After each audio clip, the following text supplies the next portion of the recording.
प्राचीन समय में विद्यार्थी गुरुकुल में रहकर ही पढ़ा करते थे। बच्चे को शिक्षा ग्रहण करने के लिए गुरुकुल में भेजा जाता था। बच्चे गुरुकुल में गुरु के सानिध्य में आश्रम की देखभाल किया करते थे और अध्ययन भी किया करते थे। वरदराज को भी सभी की तरह गुरुकुल भेज दिया गया। वहां आश्रम में अपने साथियों के साथ घुलने मिलने लगा, लेकिन वह पढ़ने में बहुत ही कमजोर था। गुरुजी की कोई भी बात उसके बहुत कम समझ में आती थी। इस कारण सभी के बीच वह उपहास का कारण बनता है। उसके सारे साथी अगली कक्षा में चले गए, लेकिन वो आगे नहीं बढ़ पाया। गुरुजी जी ने भी आखिर हार मानकर उसे बोला, बेटा वरदराज, मैंने सारे प्रयास करके देख लिए हैं। अब यही उचित होगा कि तुम यहां अपना समय बर्बाद मत करो। अपने घर चले जाओ और घरवालों की काम में मदद करो। वरदराज ने भी सोचा कि शायद विद्या मेरी किस्मत में नहीं है, और भारी मन से गुरुकुल से घर के लिए निकल गया। दोपहर का समय था। रास्ते में उसे प्यास लगने लगी। इधर उधर देखने पर उसने पाया कि थोड़ी दूर पर ही कुछ महिलाएं कुएं से पानी भर रही थी।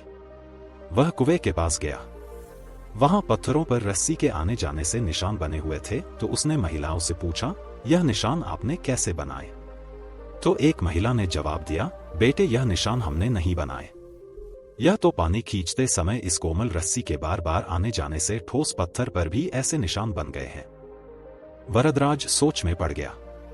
उसने विचार किया कि जब एक कोमल से रस्सी के बार बार आने जाने से एक ठोस पत्थर पर गहरे निशान बन सकते हैं, तो निरंतर अभ्यास से मैं विद्या ग्रहण क्यों नहीं कर सकता। वरदराज ढेर सारे उत्साह के साथ वापस गुरुकुल आया और अथक कड़ी मेहनत की। गुरुजी ने भी खुश होकर भरपूर सहयोग किया। कुछ ही सालों बाद यही मंदबुद्धि बालक वरदराज आगे चलकर संस्कृत व्याकरण का महान विद्वान बना, जिसने लघु सिद्धांत कौमुदी, मध्य सिद्धांत कौमुदी, सार सिद्धांत कौमुदी, गीर्वाण पद्मंजरी की रचना की। दोस्तों, अभ्यास की शक्ति का तो कहना ही क्या है। यह आपके हर सपने को पूरा करेगी।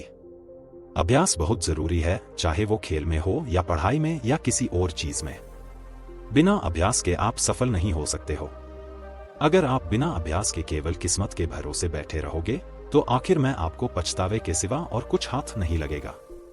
इसलिए अभ्यास के साथ धैर्य, परिश्रम और लगन रखकर आप अपनी मंजिल को पाने के लिए जुट जाए।